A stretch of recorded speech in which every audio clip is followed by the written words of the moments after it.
I'm Holly Constant. And I'm Maddie Hockaday. We really love Parks and Rec, and we really love behind-the-scenes details. So we're researching everything from DVD extras like deleted scenes and commentaries, plus interviewing cast and crew who actually worked on the show. We also bring on guests and friends to geek out about everything parks. So join us, you tropical fish. This is literally the best Parks and Rec rewatch podcast. We're your park pals. There's a park and some pals, and there's also therapy too.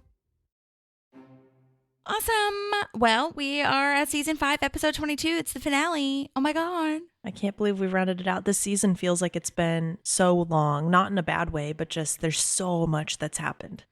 Yeah, so much that's happened. And also, like, there's tiny things that, you know, in previous seasons would have taken like a million years to, you know, happen. Like the putt-putt thing, I feel would have been like a full-on 2 or 3 episodes or something. You know what I mean? And it just like happened really fast. So it's crazy. But yeah, crazy. It's the end of season 5. Okay. Well, this was written by Mike Schur, directed by Dean Holland, which is a dream team. Creator of the show, Mike Schur, and our hero of editing, Dean Holland, which is incredible. So I love that they came back, and I also love that they bring back so many guest stars for this episode to just like round out everyone that we've met and seen throughout the show. It's really incredible. Yeah, they do such a great job. And it ties into the storyline so well why they're there, right? Sometimes shows don't necessarily do the best job of like, wait, why are we bringing all these people back? Yeah, totally. Well, I'm ready for a summary whenever you are. All right, let's do it. Okay. We're going out with a bang. A group of upset Pawnee citizens work together to recall Leslie from office. Tom considers an offer to sell Rent-A-Swag. And Anne and Andy work together to discover who in the group is pregnant. Oh my gosh. Crazy plot twist moment. This pregnancy I can get on board with. Yeah, absolutely. Samesies. It makes sense. Oh my God. Oh, and the recall. It makes me so angry. I hate it. I agree because not to get too political, but it's like we're kind of living in a similar like, okay, you guys aren't voting for the right things. I don't think you have the right insight into why you need to vote for people, because she has made it better. She has made Pawnee a better place. You look at the statistics, the numbers, she has made Pawnee a better place, but it's not what they want, and it's it's frustrating for me, and I'm sure they want for their her lives to be terrible, because in their head it's like, well, I got to make my own decision. Shut up. I hate you. Yeah. But I love Ben's line of the more things you succeed in, the more heat you're going to get, especially in politics. So true. Which is so true. Yeah, because you're going to make enemies. Absolutely. Yeah. Well, we'll talk about it.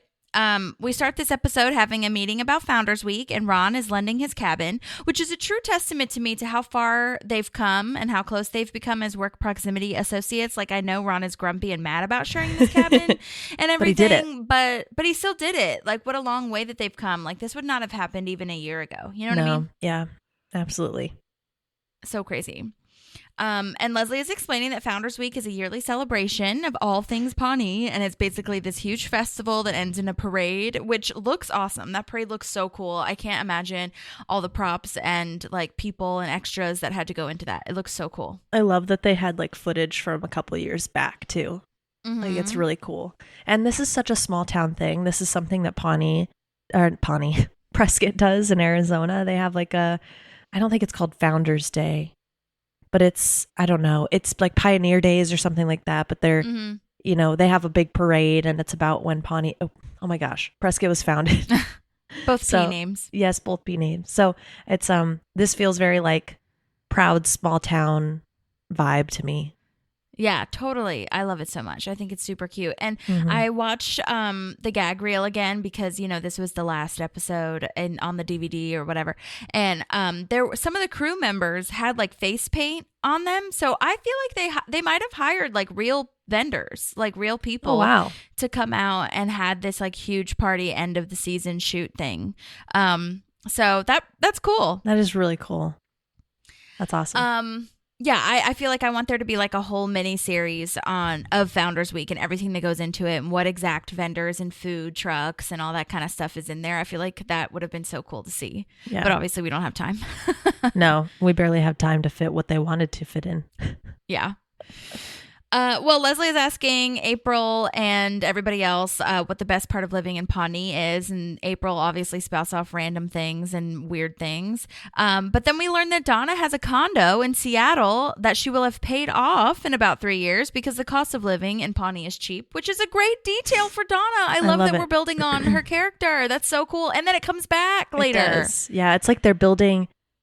I think they're starting to see the end of the show. Maybe. And like, where are these people gonna go? And like, this is a nice little way ahead of time, get our minds wrapped around the fact that Donna, goes other places and has other homes, and it is really cool. Well, it's also interesting to me because so many times, I mean, I don't know if this was true for this particular episode, but so many times when I've heard writers talk, they'll write something not thinking that they're going to use it later. And then they go back when they don't have something or when they're trying to break a story. They go back on their corkboard, clipboards and like look at their notes from previous times.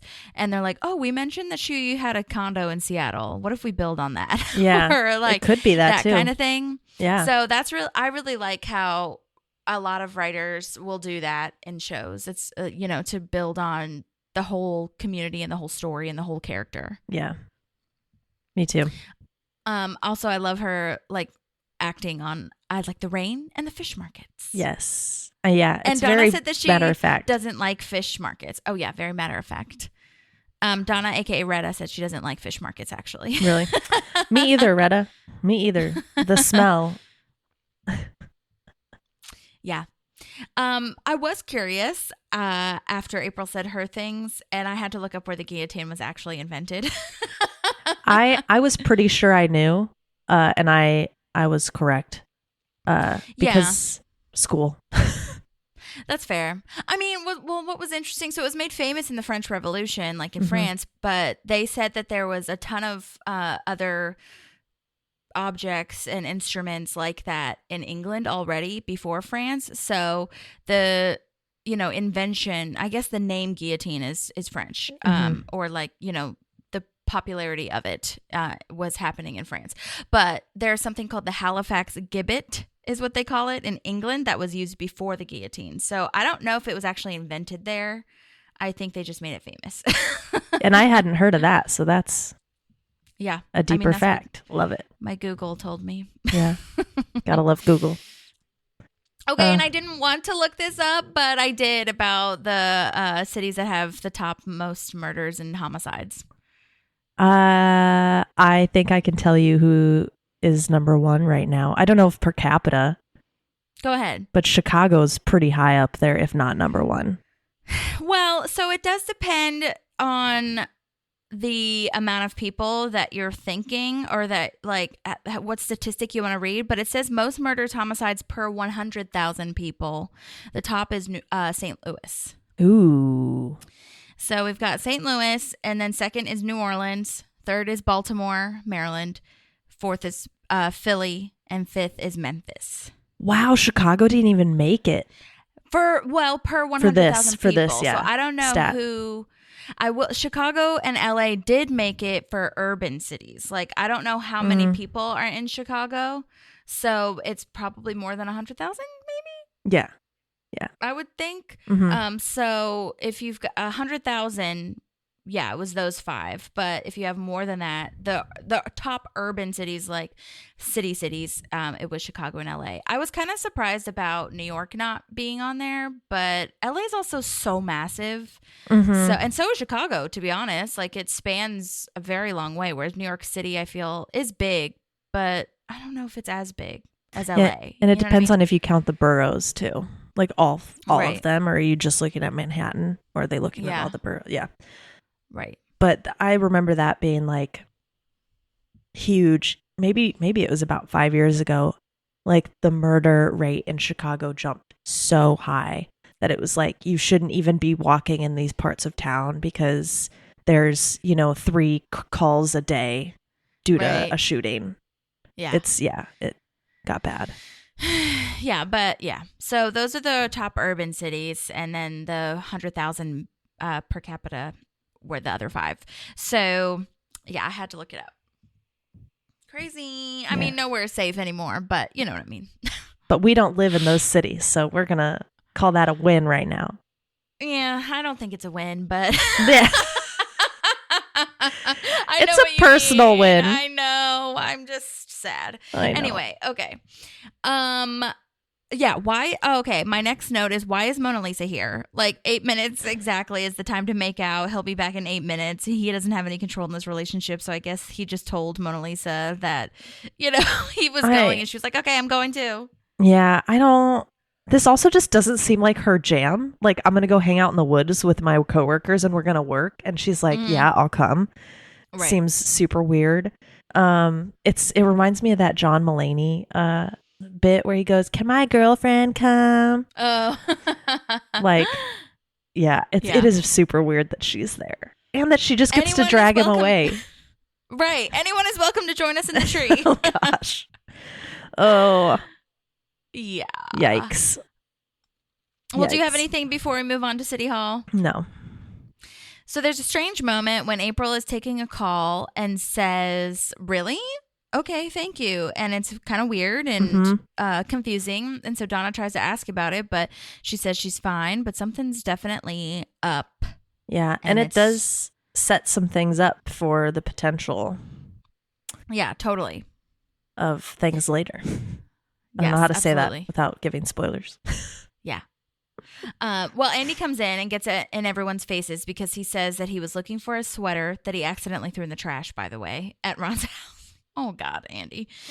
Poor Andy. Yes.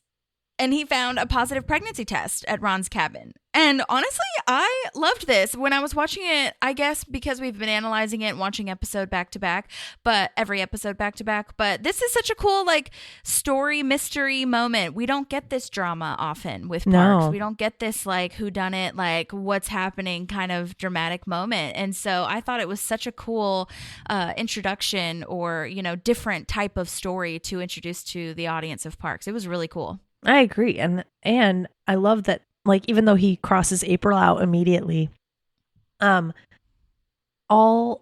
5-6 women, like, are, like, it's a possibility that any of them could be pregnant. Mm-hmm. It's not like they definitely wouldn't be, so let's cross off these 2 other people. Like, all of them are very, like, in places of their life or live their life in a way where they could be pregnant. Mm-hmm. So. Yeah, 100%. And I mean, on that note, the montages of things that could be signs of them all being pregnant was so good and so subtle, I feel. Like Leslie not taking the beer that she was offered, Mona Lisa throwing up, April looking really shy, like she's coming out of the cabin, like with her sweater all tight, like I don't want to talk to anybody.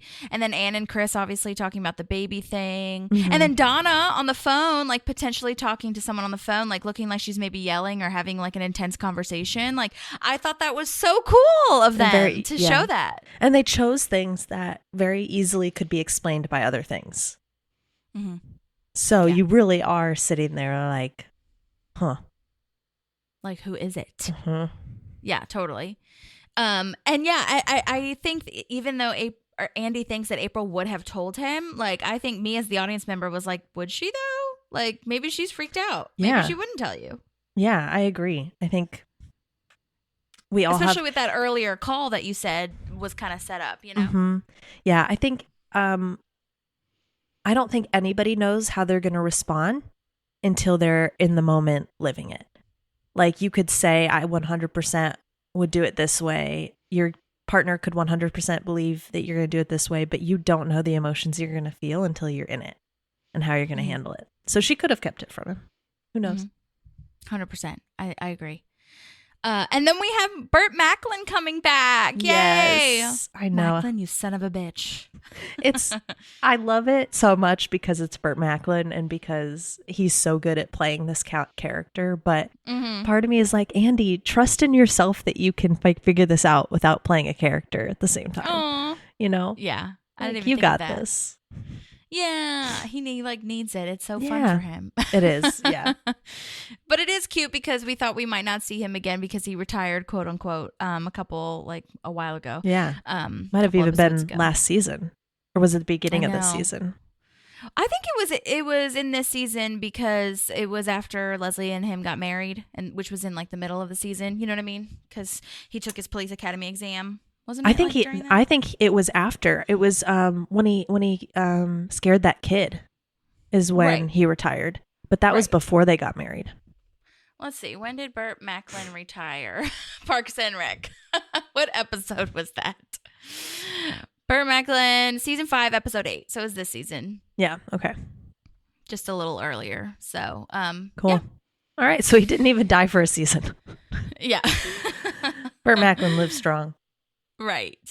Love it. Okay. So now we're at the town hall. Oh my gosh. Asking if people are better off than they were a year ago. And this was a really funny moment. The Prettiest Pig beauty pageant is now pork rib barbecue competition by accident. Which, if you watch Adam's face, he has no reaction. He either knew it already or he's just yeah, whatever.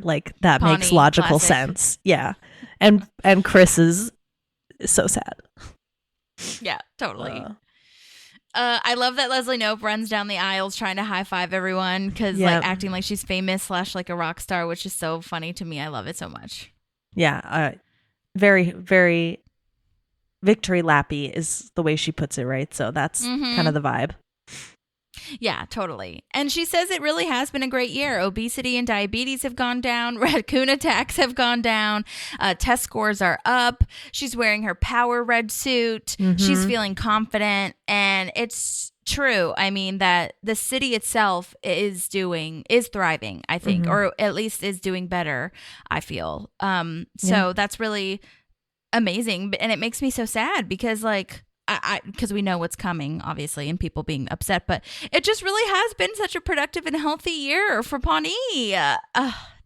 So crazy. And people are safe in parks, grocery stores, and hospitals. Yes. Which suddenly. parks I can understand. That's a more open and, sometimes those aren't safe, but grocery stores and hospitals. Those raccoons, man. Those threw me off, man. Oh man, I can imagine raccoons being in the hospital for sure. Oh yeah, because that's what we've heard of that. That's what her mom said. She had to go to Eagleton Hospital because the Pawnee Hospital was overrun with raccoons. Oh gosh, awful. Well, immediately the floor opens because she's asking people if they feel better off, and I mean, a part of this, I do feel like Leslie is opening the floor for negativity. She didn't have to do this. Obviously, this is very Leslie, but I'm you could have just accepted that this was a wonderful year and not had to talk to anybody. Because I feel like she wanted to hear from other people that they agreed with her, but I'm Leslie, you know that they're not going to agree with you, baby. When has a forum ever gone in her way? Oh, God. Poor Leslie. I know. How many other council people do this? I doubt any of them throw together forums to see how the city's feeling about things. Which is a whole other parallel to our current state of politics. So many representatives are not doing town halls because they don't want to fucking hear that they're doing a bad job. Yeah. It's so annoying. Yeah, they don't care. Or not that they're doing a bad job. They just don't want to be questioned. They don't care about their constituents. You know what I mean? Absolutely. I'm seeing there's so much that we're seeing that people are trying to just stay in their position and stay high up, and they don't care how it's impacting the people. Yeah, correct. Ugh. This is why we need more Leslie Nopes. I know. Well, AOC is there. We've got her, so that's good. Okay, so immediately the floor opens and Catherine Pinewood, our old Pawnee Restaurant Association gal, comes in and says they're stripping them of their most basic human rights, which, oh my God, talk about exaggeration. Are you fucking kidding me? It's so, and the thing is all we need, and again, parallel, all you need is one person to get up there and say ridiculous shit. And other people are going to be like, oh, hell yeah, I've felt the same way forever. And now I can say it because she said it. Mm-hmm. Yes. And of course, Catherine Pinewood is referring to the Sweet'em soda thing, which is why the obesity is down. And we do our little flashback to their meeting taking away the child size soda. Yeah. Which honestly, if you really wanted 500 ounces of soda, you could buy several of the larger drinks they have and put them all in one That's large fair. cup when you get home. Like she's not stripping you of your freedoms. Like, Right. my word. Well, and side note, this gal is played by Mary Faber, the actress, and we interviewed her recently. Recently, I don't even know how long ago that was, but it was a wonderful interview, and also I'll post that in the show notes. She's an amazing Broadway actress / singer, all the things. I don't know. I feel like she was doing something recently, but she originated the American Idiot tour. So amazing. And she was doing Next to Normal in Texas, maybe? I can't remember. But either way, she's a wonderful singer and great actress. So, and yeah, she had a lot of insight on Catherine Pinewood. So I'll definitely post that in the show notes if you're interested in listening to that. Yay. And yeah, I just kind of wrote like, oh no, there are so many citizens who want to complain / come to the mic. Like, no, I hate this. Because then because Leslie says like, I don't see any of those people complaining, and then they all come up. Yeah. Oh, okay, I see them now. Yes, I do see them. Okay, so now we're at Rent-A-Swag, and Tom is saying that business is so good he might be able to quit the parks department and do Rent-A-Swag full time, which we discussed last time. I feel like, how is he working at parks and Rent-A-Swag? So I guess that kind of answers it. Like, sounds like he's only working at Rent-A-Swag part time, which we talked about. Maybe, I think you said that maybe he's going like after work and on weekends and stuff. But I mean, that's still a lot to juggle. That doesn't answer everything. But I could see that him doing that. I mean, I do that, with my side things. Yeah, absolutely. Well, and there's just some things probably that he has to do, like, like some of the business things that he can do while he's at City Hall, but like doesn't have to physically be at the store, like the accounting and all that kind of stuff. Right. I love that we see the rapport he's building with his customers. Like, he knows some of them by name, and he's like telling them they look good. He's got the swagger and the personality to really run this store, and it's cool to see him utilizing it in a positive way. Yeah, totally. And also, I don't think maybe we talked about when Rent-A-Swag first opened, but this is like a big thing now, renting clothes. Like for especially if you're doing it it used to be for like famous like gala type of clothing, or like dresses, balls, that kind of stuff. Like if you don't want to spend, or like weddings, prom. Like if you don't want to spend money on like a huge purchase, you can rent it and send it back. But now they have like all kinds of clothes, and then if you like it, you can buy it after, or you can just return it and rent it again like at a later time or whatever. But I remember people in college doing this, like, for birthdays or like even bachelorettes, you know what I mean? Like if you don't want to spend so much money on a dress for one event, you can return it. I wonder, because it's called Rent the Runway, the one that I'm thinking of. When did that start? Because I wonder if like, whatchamacallit, Rent-A-Swag was before or after. Rent the Runway launched in November 2009. Okay, so that was before Rent-A-Swag. Yep. But by just a year or 2 years. Yeah.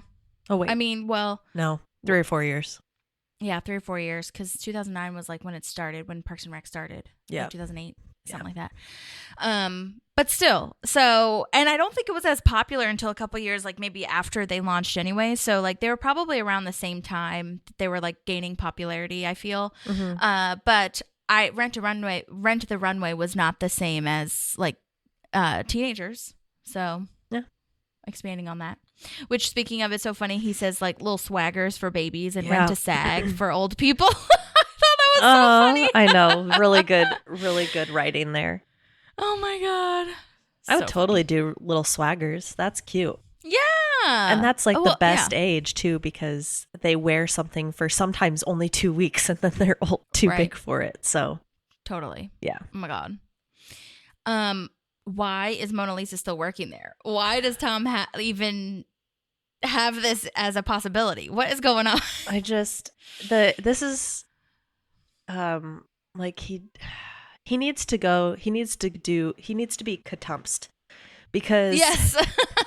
he has no like management over her. It's also a little iffy that you're dating one of your employees. That feels a little weird. And the fact that she just gets to leave, like, because her tum-tum hurts, which, like, I'm all for, like, you not having to be at work if you're not feeling well. But this just seems like she doesn't want to be here. Yeah, well. she just What a doesn't lie. want to be here.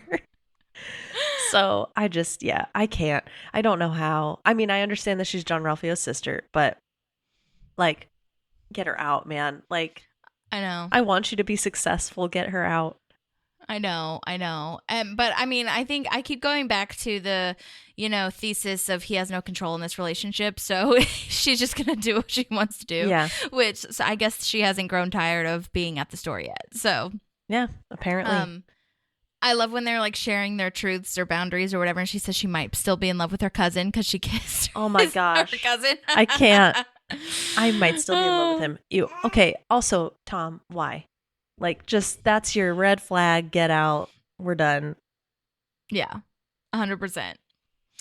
Okay, well, so a lawyer called Tom, apparently. She did take that message, I suppose, so that's something. And says that he has a client. This lawyer says he has a client who wants to buy Rent-A-Swag, and Tom completely misunderstands, thinking like Babyface heard his demo.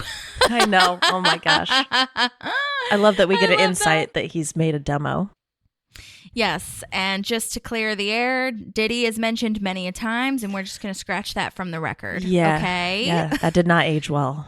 Did not age well. Yeah. Very bad. It's very, not very, Diddy, very, very so we bad. can just... That's fair. Yeah. That's so true. Oh my God, can you imagine if they like surprised Had Diddy on the... Oh, yeah. or like You said all... that he did buy it? Yeah. You all like dodged a bullet. Yes. This lawyer is played by Mark Evan Jackson. You've definitely seen him in so many things, especially The Good Place. I feel like he has become kind of Mike Schur's go-to guy. He's so good. Yeah, he's so good. And I feel like he's very typecast. He always has this kind of energy, I feel. And then he was also in Brooklyn Nine-Nine, but I don't remember that. Did you remember him? Yeah, he's the captain's husband.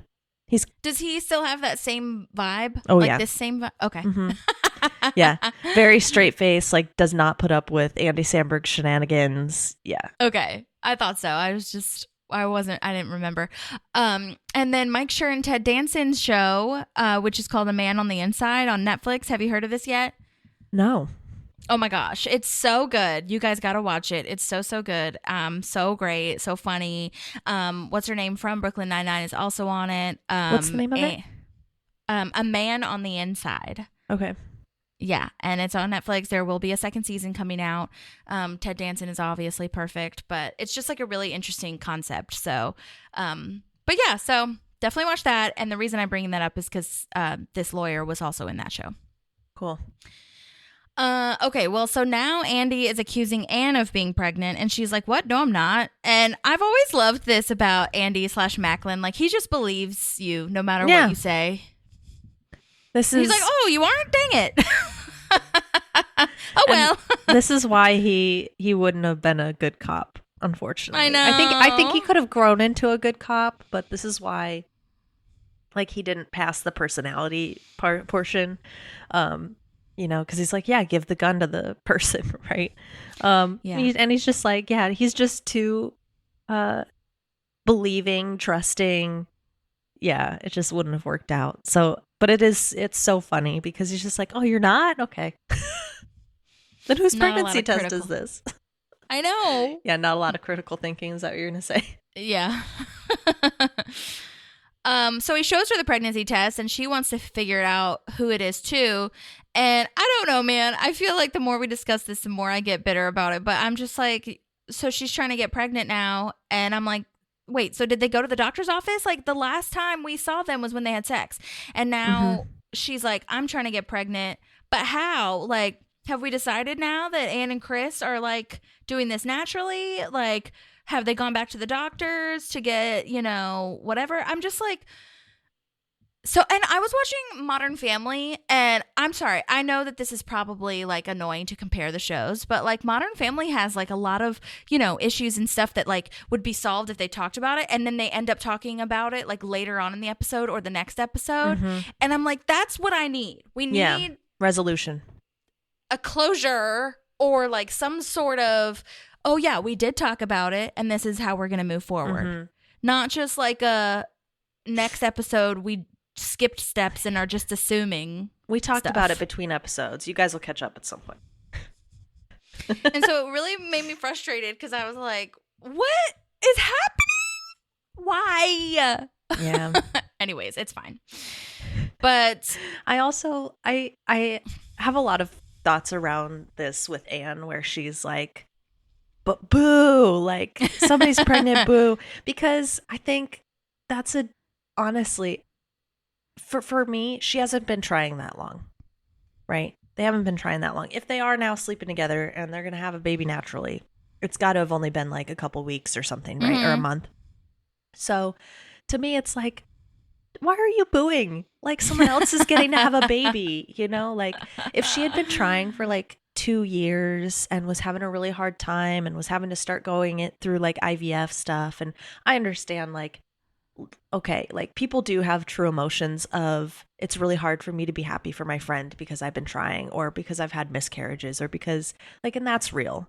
Like, and while it might not be the best thing to boo someone to their face because they're pregnant, like I get that frustration, but like, you've been trying for a month. Can we be happy that one of your friends is pregnant? Oh my God. Well, and I think that's I don't know. That is the part of the bitterness that is why. It's like if she had talked, even if it was for only a month, but we had like known, like, okay, it's official, we are doing it. Yeah. Then I could be like, oh yeah, that's funny. You know what I mean? Yeah. But it just feels so loose, like ended, like the string is not tied up. And I'm just like, where are we even? So like, you are trying now officially? Like, I think that was the thing for me. I was like, so, okay, so that's showing us that you are doing this for reals. Yeah, I don't think we... Because we left at the doctor's office being like, when the fuck are we doing this? I don't know. Yeah. You know what I mean? Yeah. Yeah. Anyway. I agree. I don't think we fully get clear guidance on what they decided until season 6, episode 1. Yeah.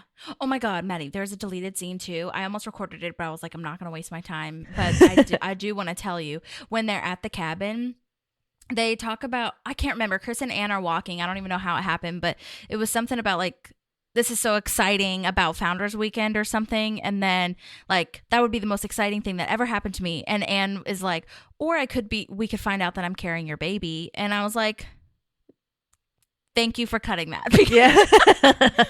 Because I'm like, what? Wait, what? And again, it's just confusing. Okay, I'm done. But yeah, I do think Rashida did a good job. Like, apart from that, it is a funny like section of acting. So, anyways, okay. So back at the forum, Ben is saying that Pawnee isn't the most obese town now, thanks to Leslie, and a gym stayed open. Wow. What? That's incredible. Yeah, that's awesome. And people checking into the ER went down. Like, a lot of great, wonderful things. Swallowing candy wrappers, down 14%. Incredible. Yeah. I love that. Yeah, but I don't know. I don't know why this doesn't click for people that this is a positive thing. Like, it makes me kind of sad. I know. Me too. I love this line too of like, somehow they convinced the school board that napkins are a vegetable, and they're made out of plants. Yes, they're made from plants. And I'm pretty positive she said in the interview that like, that was something that I think she improvised that, but like, it was kind of a throwaway and they liked it, so they kept it. And I was like, oh my God, that's so amazing. Yeah, that's great. Yeah. But yeah, this is so annoying because, yeah, like we talked about, they're all doing better, living longer. Like, maybe they don't want to live longer. It's kind of like where Ron talks about like that when he gets the paunch burger thing, he's like, it's his choice to die, essentially. Yeah. I feel. I mean, I know he doesn't say it in those terms, but like, I don't know. I just feel like they're masquerading it as these basic quote unquote freedoms when it's really just about money. Because I bet Paunchburger has lost so much money now that they don't sell those fucking sodas and crazy things. You know what I mean? Yeah. Yeah, and that they and don't a have gym a Paunchburger. opening is crazy. Oh, go ahead. Yeah, and that they don't have the Paunchburger next to Anne's house. Yeah, that too. Yeah, and Dewey from Sanitation is back. We got a great voice memo from him in the Women in Garbage episode. He's amazing. He's played by Kif Vanden Heuvel. Heuvel, I think. Anyway, go check out that episode again because he sent in some great nuggets. But yeah, he's just kind of riding on Catherine Pinewood's line by saying they stripped them of their freedoms because he had to make one of their bathrooms into a women's bathroom. Like, what a travesty. What a terrible thing. I love Leslie's like sarcastic moment because that's kind of what I was thinking too. I was like, oh yeah, how terrible. Yeah. You still have a bathroom, bitch. Yeah. Lord. Like, you need two at the same time? Like, what? It's insane to me. And this whole... they stripped me of my freedoms. Like this whole like mantra now that she's created is like, oh my gosh, what do you guys think freedom is? Yeah, like 100%. Yeah, we definitely have differing views on what the basic rights are. Mm-hmm. But I do love in TV shows when people are sarcastic and the other person takes it literally because he was just like, so you agree? Yeah. Oh my God. And then we get to see another Lurpus. How exciting. Yes. Bjorn Lurpus, and I love that he says of the Pawnee Lurpus family. Yes. That's the first time we've kind of acknowledged that this family is a Pawnee institution. And I've never caught that until we started talking about it here on the podcast and then watched this episode. I was like, oh my gosh, it's been here this whole time. Yep. It's crazy. But yeah, he was the first, just as a reminder, he was one of the first Lurpuses I believe that we ever saw because he was in the bathroom when Andy was trying to beat April at how much money you could get at the bar or whatever. And so he was trying to sell mints to this Lurpus, but he doesn't actually have any mints or anything. So he's like $1 for nothing. Yeah. Anyway, he's mad. To your point, you already said this. He's mad because he didn't get the Paunchburger built next to Anne's house where the park was going to be built. The triple decker pizza breakfast or breakfast pizza gosh, something? Yes, breakfast pizza. Oh my Lanta. That sounds bad. And, oh my gosh, Chris, that was so funny. I love this Lurpus guy. Like Chris is like, will you ever consider not having that for breakfast? I will never consider that. He's so mad. Also, like, I'm going to be 20 minutes from work, late to work. I work from home. It's like, bro, start your day 20 minutes earlier and that won't be an issue. Whose issue is that, honey? Yeah. Whose fault is this? It's not Leslie's. My God. But this is, I'm sorry, but this is, it's not everybody, but there is a good chunk of people who will find anyone else and anything else to blame other than themselves for stuff not going right. 100%. Yeah, absolutely. And then we've got the Liberty or Die guy is there. This is where they had the montages. Harris and the other animal control guy is there. Harris is dressed nice. They're both dressed so professionally, and I don't really understand why. I don't either. I don't feel like they have their priorities right. Yeah. There are deleted scenes like where they're actually talking. The Liberty or Die guy is Ken Hotate. They had deleted scenes with all the like what they were actually saying on the mic, but nothing really like super mega specific. Did Ken stand up for that, Leslie? No. Well, wait. What did he? There was something negative at the end. I think at the beginning he did. He does. You're right. Sorry. He does. But at the end he he says that the casino is like selling cigarettes or something like that. And it just kind of makes his credibility go down. But no, he does. He does stand up for her at the beginning and say like, good. She helped me, do this, that, and the other. So. Okay. That's good. Because they typically end up on the same side. Yeah, totally. Yeah. They have the same kind of morals, I feel. Yeah. But yeah, I don't know. I feel like Harris and Colton, the animal control people, were like just trying to be professional looking for this like new meetings thing, but they didn't really say anything else, I feel. They haven't already said before. Yeah. Fair. Probably why it got cut. Yeah. Oh, yeah. And then Leslie says this feels personal, maybe because they're all saying how much they hate me personally. Oh, so sad.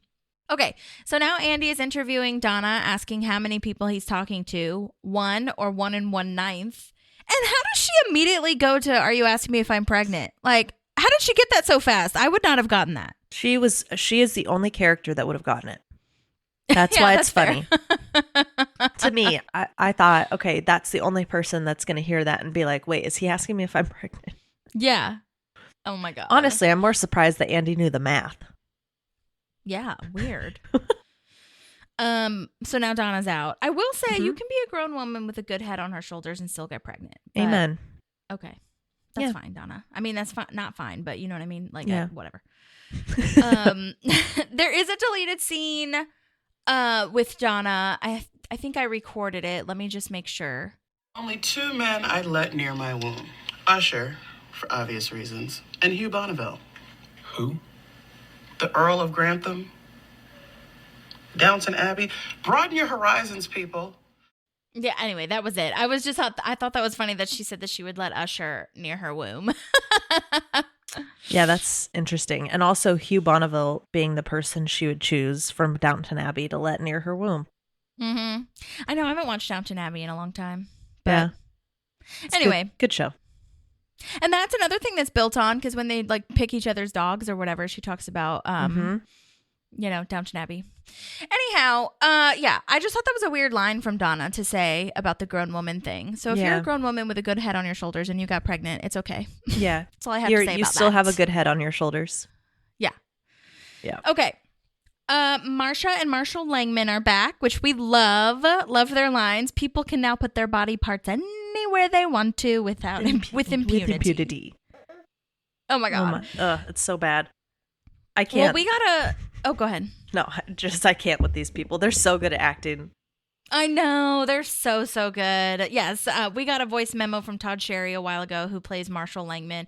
He is so nice. He has a great Instagram. I'll tag him too, I have tagged him previously, where he posts about his amazing garden. I know that's not having to do with parks, but it's worth mentioning because it's so good. And then Darlene Hunt plays Marsha Langman, and she is an incredible actress, writer, famous for the show The Big C. And I believe she was on Parks and Recollection briefly as well, talking about her time on Parks. But yeah, they're both so good, and obviously they are referring to Leslie's sex education initiative, and STDs are down. Mm-hmm. That's incredible. Yeah, but no, Big deal. for them that doesn't matter. Yeah, so stupid. Yeah, They'd rather have that. That's the thing. It's like when you ask them that question, I feel like they'd be like, they don't know how to answer that question of like, would you rather have STDs down or not? You know what I mean? Well, because it's just this whole like view on purity, abstinence, right? Like, it's just, like no one should be having sex. Okay, well, logically, you're never What's gonna. realistic? Yeah, it's not realistic to expect people to not have sex. So let's make sure they're prepared. I just don't. But no, and I mean, there's a lot of people out there that, I mean, I think less now, but if you look 20 years ago, how many people were like, no, like it's so wrong for you to not, like you should abstain, like 100%.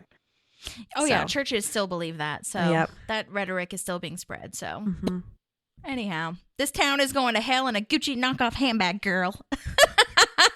Oh, Marshall. So funny. Yeah, so well delivered, and yeah. Yes. I hate this too. The good compliments, like they should have left Ken Hotate in there, because the good compliments are from the porn community. Yeah. Which I think when I sent in my summary and recording, I did kind of agree that Leslie should not have been part of that, the video store situation. Like she definitely overstepped what she needed to do. Tough stuff. Or she should have cracked down more, right? Like, when we give you this money, this is what you have to use it for. Right, right. Because this is just coming to just backstab her so bad right now. It's awful. And then Brandy Max, our queen, Brandy Max comes in. Mara Marini is the actress who plays this. We also had a full interview with her. Wonderful. I'll post that in the show notes. It's so incredible that we've talked to so many of these people. I know. I'm just that they're so willing grateful. to give their time, and they have great stories. But yeah, and then they dress Brandy Max in like a corporate kind of vibe, similar to Leslie, still doing that mirroring parallel moment. I love Herman Lurpus, the pawn shop Lurpus, loves the video dome, and he's like, yeah, it's much better now. Yeah. So creepy. And then this is also where the video dome owner comes back, Jason Schwartzman, who you probably are familiar with all the Wes Anderson films that he's been in. But yeah, and then I love that. I love that they've given Brandy Max all this stuff. Like it's like an AA meeting where she says, "Hi, I'm Brandy Max. Hi, Brandy." And then I laughed out loud at, she had a small part in the film Argo, and then Argoo as well, the porn version. So bad.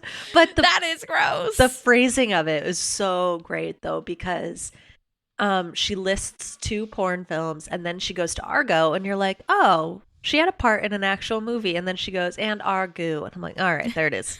You know? And I love that I should have asked her about this, but I didn't even think about it. I wonder if they told her or if she just did it anyway. I really loves how she pronounces the different, the different pronunciations. Argo, and then she very clearly says our space goo after, so that you have no confusion on what you're hearing after. And I think that was a really good job. I laughed out loud. Agreed. Oh God. Also, Leslie says I know she's panicking a little bit, but she's like, well, that was kind of an accident and we've cleared it all up now and it's good. And I'm like, how did you clear it all up? That's not cleared up.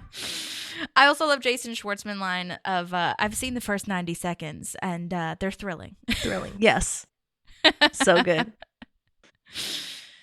So next, oh dear, she says, it's not like I'm a crazed sex maniac or anything. And Andy and Ann burst in asking if it's her pregnancy test and seeing if she's pregnant. And I do love Ben's look of shock. Like, wait, is it? Oh my God. Well, because they've started to talk about having a family, right? So it's not out of the realm that it could be Leslie. But I am 100% so upset with Andy and Anne here. Like, Anne has to know that she's doing this today. Like, they're best friends. And the fact that she was okay with Andy running in there, like, she didn't walk in and realize everybody was there and stop him. Like, to me, I would have been so upset with her. And I would have stopped him because I'm like, this is really important to her. Like, you know, and obviously Anne couldn't have predicted how poorly it was going. Right. Yeah. But it's like, this is a professional place and you're just going to let him run in and yell, is she pregnant? I do feel like, I don't know, I built this in my head. This is not what happened, but I built this in my head that Anne was chasing after Andy to try to get him to stop. And then she couldn't control him because he was just like, fuck this, you know, and he's a child, so it's like whatever. And then by the time he starts speaking, and was just like, oh well, it's happening. Can't stop it now. It did seem a little out of character, but luckily it would have been worse if it actually was hers in front of everybody. Right. But luckily it was not hers. Yeah. But I do love Adam Scott's face there of like, yeah, oh no. What? But yeah, it was perfect timing too, because they had just talked about having a family. So I really love how they built that up. That's cool. Okay, so Tom is telling the investors about the lawyer meeting and that he might say yes to the sellout of Rent-A-Swag, doubling their investment. And Donna immediately says yes, because imagine the treat yourself day you could have with the profits. Pedicures on pedicures on pedicures. I just love that. And Ron is like, no, grow and accumulate power that by his business. And I do, I think the first part I do kind of understand what Ron's saying as far as like, you know, you have the upper hand here right now. So, you know, keep going. And it means you have competition. Like people are scared of you essentially. Yeah. So I do get that part, but I don't know. I guess it depends on how much money it would be. Yeah. Yeah. Cause I honestly, I mean, with the information we have, I don't think there's a bad choice here. Yeah. Like you either get to keep your business and you know that you're doing something right because somebody wants to buy you, or you sell and you have money to start your next venture. I know. And it really is sad. I mean, I know that we haven't gotten there yet, but it is kind of sad what happens because this was such a good idea. And I hate that the dumbass client who shall not be named comes in and steals it. Yeah, I agree. Anyway. This is super bummer, especially because we've been waiting 5 seasons to see Tom do something great and see him succeed and stop being sleazy Tom. Yeah, totally. And, you know, he's doing it. And then something's going to come and be a roadblock for him. So it's kind of sad. Yeah. And poor Jerry tries to make a suggestion and gets shut down. Oh, my God. I miss you guys. I know. He loves these people. He does. So now we're at the celebration, the Founders Day celebration, and it looks so cute. I can't imagine all the hard work that went into this, like I was talking about. I also love corn on a stick. I love that Chris is holding that. It's so precious. I love it so much. And it reminded me of Brooklyn, my sister. She just loves that too. If she sees corn like on a menu or like a street vendor if we're traveling or something that has corn, she will get it. It's really funny. Brooklyn, my kindred spirit. Yes. Yeah, that's what I eat all day, every day at the restaurant because we have the Mexican street corn. So good. Yeah, so good. And Chris is trying to be really positive, but Leslie's in a bad mood. So Chris's positivity is really overwhelming. And she's like, could you just like stop, please? And I think that's how I felt at the first or what first season that he was in, kind of. I was like, stop it. But I think it's nice that Chris is trying to help and like cheer her up. So yeah. Yeah, she's just not at that point yet. You know, it's like we've talked about, right? Is that like if we're going to rant to each other or whatever, we like to start with do you need advice? Or are you here to like just get it off your chest? Because sometimes you're not ready to hear the advice. And I think she's just not ready to be cheered up right now. She's in her wallow, things are going poorly mode. And that's okay. You need to give yourself time to process that. Yeah. Totally. And then Chris says that he found out he has a surprise role in the parade, which is very cute and very exciting. And then this is where Ben makes his comment, you know, that in politics, the more you accomplish, the more heat you draw, which is true. Yeah. It's in a lot of things, I would say, you know, like when you're doing well, you get more heat. People are intimidated by you or, you know, don't like the waves you're making, but it means you're making an impact somewhere. Right. I really love this next line. I don't know if I really remember this happening where Andy says, my assistant has something to show you. And she says partner. And like, as in, I'm your partner. Right. But he just adds it on the word like, oh, sorry, my assistant has something to show you, partner. That was so funny. It was. It's very funny. And now that you're saying that you didn't remember it, I didn't remember it from the entire time I've been watching the show. The last couple times, yes. But I wonder if that's one of those lines that they brought back in. I don't know, man. It was so funny. Yeah. I love it. Very Andy, too. Yeah. So Anne shows Tom the pregnancy test, asking about, you know, if Mona Lisa might be pregnant. But they always use protection, but he thinks she might be poking holes in them, which makes sense for her. Like, you think that and you're still with her? Oh, Tom. The pregnancy test is called Womb. There it is. I love that. Yes. And I forgot that we heard about it this early. I thought the first time we saw it was when Leslie's buying a pregnancy test in the next season. Yeah. And so I totally forgot that was even a thing. Like, I didn't realize that they showed us this early, but I love that. So smart. And I also love that, like, he just so matter-of-factly says, yep, that's her brand. Which, why do you know that? Have you guys had scares? I don't know, man. Tom as a dad scares me, though, I will say. Yeah. I would agree. But he steps up later, which we'll see, which is lovely. But just like gut reaction, I'm like, oh no, this is bad. Yeah. Okay. So we learn that Chris is the nipple king because the Kernston Nipple Company elects a nipple king and queen each year to ride on the float. And both Chris and Leslie are so excited. And I love how Leslie is so supportive of this. Yeah. Like, oh my God, congratulations, Chris. That's so amazing. Yeah. Even in the midst of her sadness, she's like stoked for him. And Ben's look to camera. Classic. Just not understanding Pawnee traditions. Like, and Chris has just completely jumped into it, right? He's like, hell yeah, I get to do this thing. This makes complete sense. And Ben's like, totally. I don't know what this is. Yes. Well, Chris got off this float because he was trying to warn Leslie about another float that's coming up. And it's this full size like statue thing of Leslie painting her as a villain. And it's so terrible because the statue is like waving and wagging her finger. And so is Leslie in real time. She stops the whole parade and is like, I'm extremely fun. And it's just terrible. But I do love Ben's like, babe, stop wagging your finger. Yeah. Babe. So awful. It is. Oh, I know. This breaks my heart. Me She just too. loves this town so much, and if they knew, I know. it hurts. It does hurt. That's kind of my next note so this is where we learn that Catherine Pinewood and everybody who was complaining at the town forum thing have now created a Recall Knope committee.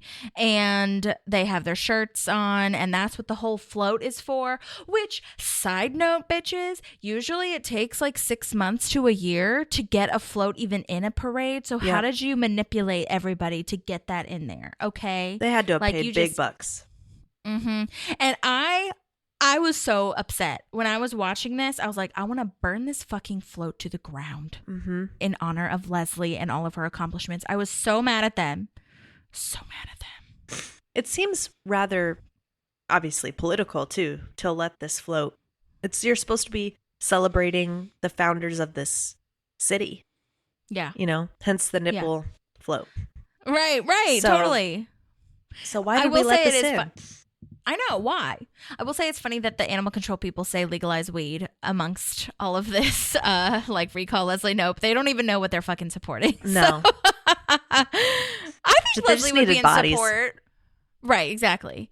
I think Leslie would support legalizing weed if it was like controlled. Yeah. I mean, so they don't even know. But I will say, I found this on the internet. You might have found this too, that the Indiana Constitution actually does not allow for recall elections.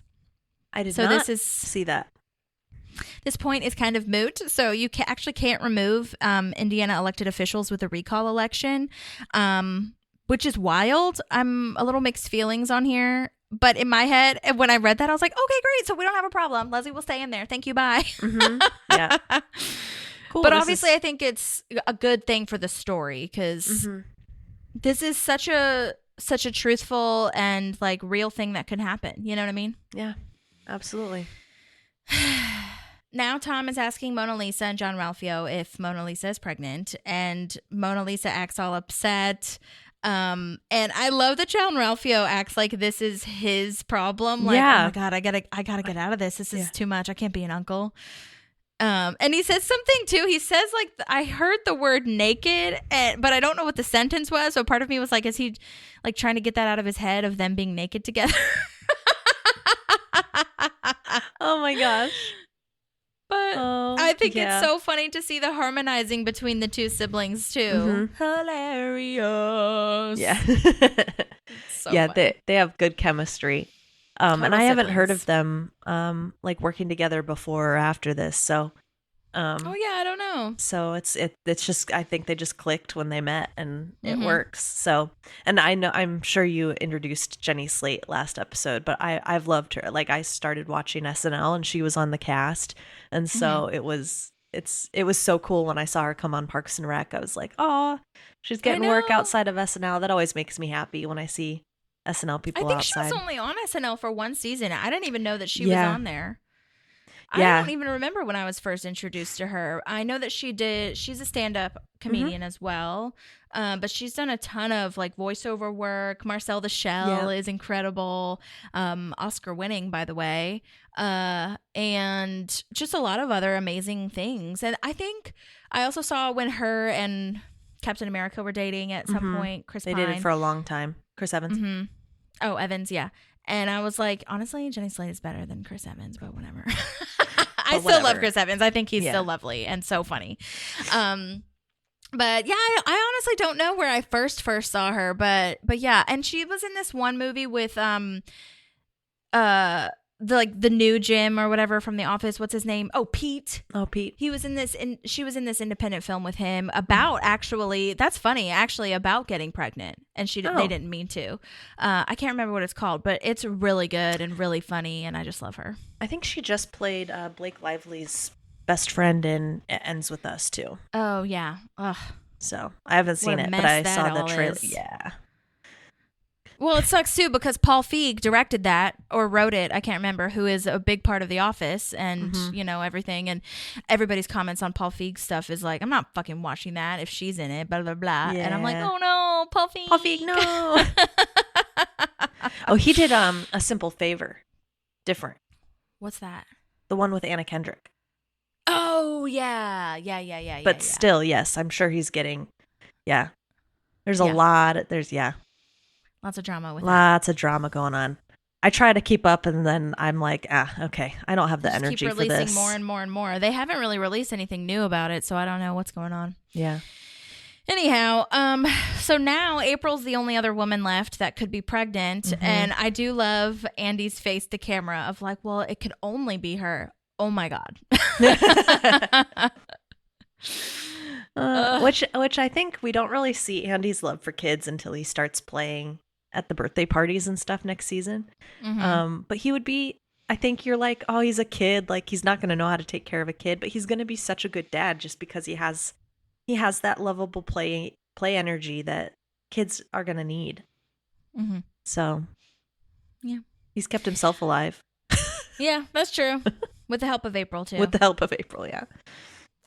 So now we're at JJ's trying to calm down from the day, and Leslie suggested they live in the Bahamas and she should just quit. And also, I love that she mentions Elizabeth Warren, that she got up to watch Meet the Press or whatever. And I think Ben is a great sounding board here, like asking Leslie, like, do you think we're better off? Do you think you're better off? Do you believe in everything that you did? And she says, yeah. And he's like, well, then screw him. Yeah, this is amazing advice. And this is him being a husband right now, and kind of like a co-worker-y, right? Because he was the campaign manager. Like, that's so true. Like, if you wouldn't have done anything differently, then there's no reason to dwell on it, because you did what you thought was right, and that's what you should be doing. Yeah, I agree. Leslie is grateful, but then she's also like, what do we even do from here? Like, how would I even fight this? Also, oh my gosh, there is a beautiful deleted scene here that I cannot believe they cut. I get it for timing, but I was like so obsessed, where Ben uses the same box that he had the Leslie Knope pin in / like the engagement thing, and it's a ring box, and he gives her a gift. I'm just gonna play the scene for you. Okay. Hey, this'll cheer you up. Happy 0th anniversary. Today was the day we were originally supposed to get married, so... Oh, no, I don't have anything for you because my whole life is falling apart. It's okay, just open it. Little Sebastian locket? Are you kidding me? Wow, it's perfect. Marrying you was the best part of this year. The best part of a rough, weird, awful, stupid year. But even if I wanted to fight this recall, how would I do it? I don't know. But if you want to fight, I'll fight right alongside you. Can you fight a little ahead of me so I can take a look at those slender, taut, sexy little calves? It's my calves now? Yes. Your butt is old news. It's all about the calves. Okay. Oh my gosh. I love okay, that's fine. Yeah. It started Oh my off God, so but cute. I took a picture. They showed the locket. Oh, very cute. And then look on the inside. Oh, It's them together. That's so sweet. I'm going to post this on the stories, but it's like you open the locket and Ben's on one side and Leslie's on the other side, and they're like wedding day, and it is just so precious and beautiful. Wow. And then another deleted scene comes up that follows up with this one. I will say it's a little out of character that Leslie doesn't have anything for him because she has gifts galore, like back at the office, I'm sure. But other than that, it was a perfect scene and I loved it. Yeah, it's so sweet and just very, very Ben of him. So, I love it. So now we're at the press conference and she starts naming dance movie titles. Bring it on. Step Up. Because Step Up essentially 2. she's Step Up 2, the streets. But basically she's saying, like, if you want to recall me, like, go ahead, try it. Okay? Like, bring it on, essentially. Because I think you're better off. If you don't, then fine. Like, do what you need to do kind of vibes. And then Shauna Malwae-Tweep is there, and she said 2 months is when they're trying to get the recall vote to happen, which is like kind of fast, but also not that fast, I guess. It's like a decent time, but yeah, it just goes back to, again, the whole like how we have differing views on what basic freedoms are, and I know that they're being dramatic because that's the way that they're going to be heard if they're louder and like more vicious, but I'm just like, this is not a freedom or like, you know what I mean? Like, it's just so bizarre to me and makes me question everything. Yeah. So, I agree. Tweep gets really emotional and deep. This is the beginning of the end for Tweep, I feel. I mean, it started when she said, I can't even get the shoe shine guy back when Andy was the shoe shine guy, or shoe shinist, if you will. And I feel like this is starting to show when Shauna might need therapy. She's like, I'm really learning about me. But it's great that she's like self-reflecting, Yeah. And I love that Leslie doesn't dismiss her. She's just like, no, I wasn't really asking specifically about you, but that's great. Yeah. And Ben helps her out because she can't end it correctly. Recall, schmeecall. No, I can't end my big press conference on that. Yeah. And I love that Ben, again, is, her partner in crime here, ending the press conference. And it's really wonderful to see them together as a partner / team again, which we haven't seen in a hot second. So I love that. Yeah. And then let's see. Oh, yeah. Then we've got the volunteer weekend force mobilized, the Pawnee River cleanup, which I love that they're bringing that back because, we had that a couple ages ago. That was at the beginning of of the season because that was what she went to DC for. And so that's kind of incredible that is still going on and that they're keeping up with that. But here is where the other deleted scene happens that follows up on the 0th present. Oh, I also got you a belated 0th anniversary present. Aw. Ta-da! Capri pants? So you can see my calves. I see them all the time. It's so other people can see them and be jealous. Honestly, sometimes I feel like I'm being harassed. I know. Put them on now. Walk around in front of me.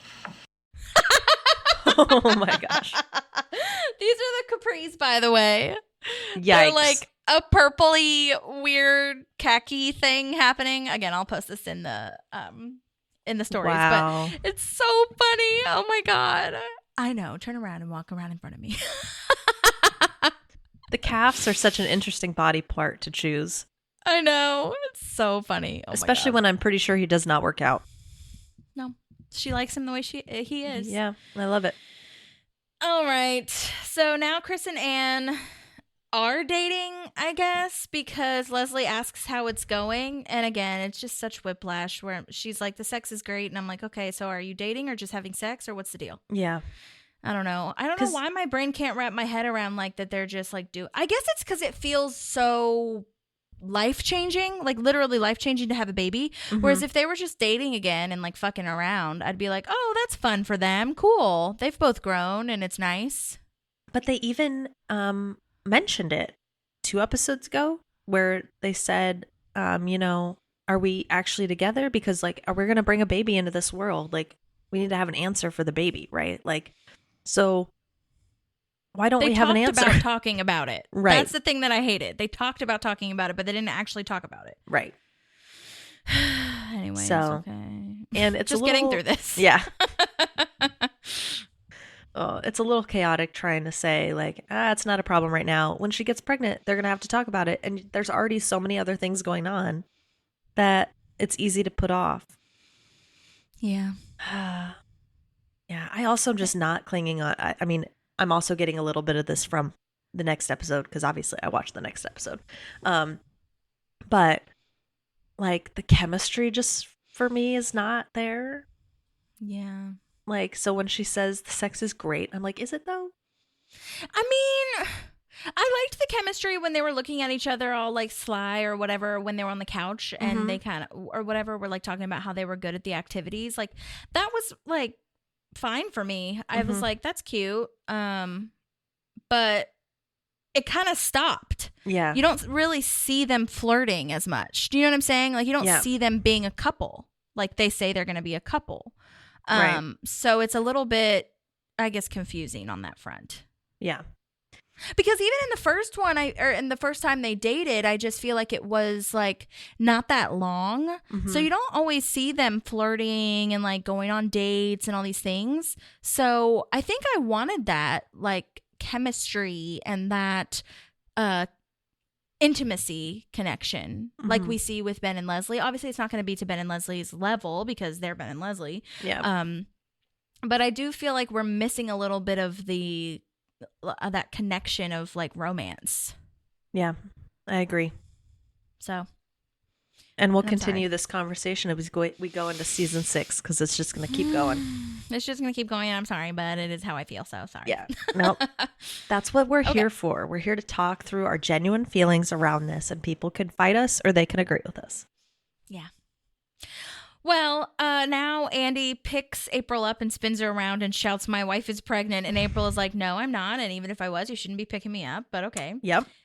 But April does need to tell him something, and it's that she got into vet school, which is so exciting. Again, awesome. another thing that we kind of followed up on that we didn't really close the book on when Anne was being the reference for her. So I think that's really great and so great of a trajectory for April. Oh, Absolutely. my. And he's so supportive. He's like, I we'll love figure it it. out. Like, you got to do it. But, as I've known for the last 20 seconds, this is a dream of yours. Oh my God, I And- wrote that in my notes. I was like, how are they still married? They don't know anything about each other. Yeah. Oh, it's so funny. But Well, I think- they're just so supportive of each other and they love each other. Yeah. I think part of it is April was still so young, and Andy was mentally so young when they got married that he didn't know he wanted to try to be a police officer until they were already together. And she might not have known that she wanted to go to vet school until recently. And we do know she had a fear of failing, of not getting in. And I feel that way. Like, I always like kind of force myself to tell Ivan, but there's some things that are when I'm like, I don't want to come to him with the news that I failed. So, it's like a self-conscious, like, I want to be this person in this person's eyes kind of thing. So I could see that, but at the same time, it's like, you should have told him you applied. Yeah. I mean, no, I understand the maybe not telling him kind of thing, but it is interesting that like he never knew that she was interested in it, yeah. animals and vet school and stuff like that. But I mean, even if you're older, like you grow as a couple together and you grow and learn things that you never knew when you first started dating. So like, I get that part. It's just funny because I don't know that this relationship would work outside of Parks and Rec. Yeah. Like outside of the show. Yeah. Like that's just a lot of disconnect, I feel. Yeah, agreed. But it's really lovely to see how supportive he is. It really reminds me of kind of a Jim and Pam art school vibe where they're like, we'll do that. We can do this. It's not a big deal. Like our relationship is solid. We can figure it out. And I love how excited he is. And it's really nice, like you said, kind of like a nice reciprocation that April was so supportive of him doing the police academy and was like, we'll figure it out. We'll study together, whatever. So it's nice to see Andy kind of give that back to her. Yeah. Yeah. They definitely are very supportive of each other. It's great. Yes. But yeah, so April's not pregnant. So now we've crossed out everybody. So now we have a still looming question moment, which we'll get to. Tom says he will not be selling Rent-A-Swag, and the lawyer says, okay, well, fine. My client is going to move on to Plan B, which is opening his own store across from yours, doing the exact same thing, except for he's going to do the little swagger thing and the old people stuff. And yeah, it's capitalism. That's just what it is. Yeah. Yeah. I think about this episode very frequently, and then maybe the next episode, because they talked about hydroxy or whatever it was the first Oreos. Like Oreos did not invent sandwich cookies, Right. and what they look like. That, you know what I mean? They capitalized on somebody else's invention essentially and made it famous and did their branding and stuff. And also, quite frankly, came up with a better name. Sorry. Yeah. But yeah, I mean, it still sucks, but that's Yeah. like the world. That's what America does. So It is. but It it's is very sad for Tom. I know, and it sucks that they use his name. They call it Tommy's Closet. Oh That's my like, God, That's yeah. like the nail in the coffin for me of how rude That it is the worst. Oh my God. And apparently the writer said that they thought about naming Rent-A-Swag Tommy's Closet like back in the day. And so that just came back. I thought that was Yeah. cool. Yeah, that is cool. Cool way to use it. So now Andy is talking to Ron and asking advice like, will things be okay if April goes to vet school? Will we be good? And Ron's like, I mean, nothing's certain, but you guys seem pretty solid, like we just talked about.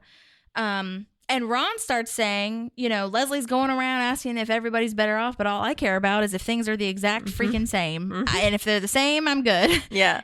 And then Andy drops this bomb because Ron didn't know that this search was happening. And Andy's like, wait, who the hell is pregnant? And Diane comes in. Oh my God. What a way to end a season. I know. Wow. Great, like, mystery moment. I can't think believe this we writing had was to wait so cool. months between this Between and the next season. Oh, yeah. Yeah. I mean, yeah. That's how it goes Yeah. for network I mean, shows. I feel like now, I don't know if it's the way I watch TV now or whatever. I don't really feel like I wait very much between seasons. And Bridgerton's probably the only one, but they do a pretty good job where it's like you wrap up the Severance. story. Ooh. I had to wait. Sorry, I cut you off. Go ahead. No, Bridget. you're okay. You're okay. That's you know, I feel like they wrap up Bridgerton because it's like, okay, the love story is completed. We're going on to the next sibling. So you don't feel like this heaviness of what's going to happen next, you know, because they rounded out the story. So I'm just see. I lived this where I actually waited 2 months between this and the next season. And how did I survive knowing how this is going to go? It was probably longer than that because usually they True. end it in like the spring and May. then don't start back up until fall. Mm-hmm. So That's true. It's probably 4 or 5 months, maybe. crazy. Yeah. Oh my God. But yeah, that was the thing with Severance because like COVID and the strike and all this shit happened. And that season finale of season 1 was, oh my God. Like I wanted to flip the table. I was like, what the fuck happened? And I haven't watched the finale for season 2. People told me that it's really wild and that like one of my friends watched it at night and she was like, I couldn't go to sleep because I just kept thinking about it. Not in a scary way, Yeah. but like I just couldn't stop thinking about how that is happening. And I, oh my God, I'm so nervous.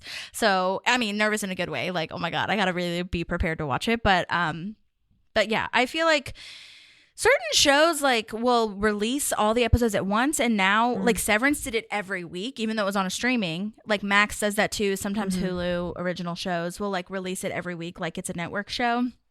And so you can't binge it unless you just wait for the season to be over. Yeah. But yeah, crazy. Oh. And what an arc for Ron to have Yes. a child or to be deciding if he's going to have a child. Like, wow. Yeah. I love it. And then the Andy face, like the gif that everybody uses, I feel, Yes. even if they don't watch Parks and Rec and have no idea, that face is used in so many like text messages and like it's just really funny to see. Absolutely. It's great. Yeah, so Leslie might be recalled from her dream job. Ron has an insane arc. Could never imagine him right now being a father, even though like he is the father inside of his work Proximity Associates, but he's been a loner as far as family goes. Like he hasn't had a relationship where he'd even want that, I feel like, because it's so chaotic and weird. Well, So it's really lovely. and he, you know, he even in the beginning was a little weird with Diane's kids. Like it took him a while to warm up to them. See, this arc, and I have this note, this arc of having a family makes sense. Yeah. Yeah. And I do want to make it so clear. It's not that I need the thing to be linear. I don't need you to fall in love and then have a kid. Like, and having a kid on her own without a husband or boyfriend is like, I'm so in support of women doing that. But it just didn't make sense for her character and her arc, like what she wanted to do with her life. And so I'm just trying to accept that because Ron, you know, he didn't want to have a family, but like you said, he warmed up to it. He started falling in love with both the girls and Diane. So it's like, and then this came out of nowhere and you're like, I could see Ron being so in love with Diane and the girls now that like he would really consider this. Whereas, you know, even a year ago, he'd be like, oh my God, I got to get out. You know what I mean? Yeah. Yeah. He's had a huge shift, and Diane is a huge part of that. Absolutely. But yeah, I still don't think as a viewer that you ever saw in the cards Ron having a kid. Totally. Like, I think you can see him marrying Diane and being a father to the girls, but I don't think any of us were like, oh, yeah, they'll obviously have a kid. Yeah, not in the realm of possibility. They're also Yeah. they're not so much older, but they're older than Anne. Mhm. And you know what I mean? Like, you might not. And Diane has already had 2 kids. Yeah. So you're like, maybe that's just going to be their family. So you don't think about building a new one with Right. this new dynamic. So I think this is, I was really proud of them. And I think this is a really cool way to end a season. So for Agreed. sure. Great writing. And Yes. there's so much to dive into in season 6, episode 1 because of Oh my God. this. Crazy. Season 6 is where I feel things get shaken up, things happen. Yeah, it's nuts. Yeah, So. and I think we got comfortable with Leslie being in office. And I think we were like, okay, cool, this is her trajectory. And so Yeah. in season 6, when you're like, wait, I was comfortable here, it's really cool to see where are we going to take her. Oh my God. And can I just say, like, when Jen Barkley comes in to explain, I think now watching this and analyzing this show, I think me personally as a viewer and watching this, like, oh my God, what is Leslie going to do? Not being on city council. Like, how we worked so hard to get here and we've made so many strides. What are we going to do? And so I think, you know, both Leslie and the audience is like in this tunnel vision moment where we're just like, so I love that, like, it gives you permission when Jen comes back to be like, oh my God, this is not the only solution to your career. Like, think bigger. Yeah. Go above them. And I was like, oh my God, it's so beautiful. It is. Yeah. That scene lives in my head because I feel like it's so applicable to our real life too. Yes. Like, you have in to every career move moment. Yeah. Yeah, you have to have that thought process of you can't be pigeonholed in thinking, you know, this is the only option. It's not. Yeah, totally. Well, oh my gosh, that was the end of season 5. Yay, we did it. I feel better off, okay? I do too. Agreed. So thank you all. I hope you guys feel better off after our hour and a half of ranting. Please rate and review, subscribe, all the things. We'll see you for season 6. Can't wait for all the new things that are about to happen. So insane. Yes. And then Brian Stack, my interview with him will be coming out after this. So that's going to be so amazing. He was wonderful. Yay. So grateful. And yeah, that's it. So we hope that you guys are surviving 2025 and we're all wishing you the best. And Yes. call your senators. Okay. Or, you know, post about whatever you need to post about it. You know, it's hard being a human. That it is. That it Okay. is. Thank you again. We'll talk to you soon. Bye. Bye. There's a Parkinson Pals and there's also therapy too.